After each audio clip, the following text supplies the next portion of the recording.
Assessore, è stata approvata oggi una modifica al regime tariffario per la linea ferroviaria Udine-Tarvisio. Quali sono le novità? Beh, le novità sono quelle di aver potuto prevedere una scontistica del 20% nelle giornate di sabato e domenica, in modo tale che questi giorni, che generalmente sono dei giorni di morbida per il traffico ferroviario, possano essere visti invece come delle opportunità per il traffico turistico. Sappiamo bene quanto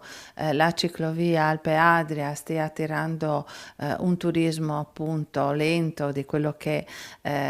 occupa il nostro territorio in modo assolutamente positivo, e quindi pensare al sabato e alla domenica come giornate per le quali favorire il trasporto ferroviario significa appunto guardare al turismo, guardare alle famiglie e guardare alla possibilità che il treno diventi anche non solo un mezzo col quale ci si sposta per lavoro, ma anche appunto per i fine settimana o per la semplice domenica o il semplice sabato. È un intervento appunto che guarda nella direzione di una sempre maggiore appetibilità del trasporto pubblico nella nostra regione.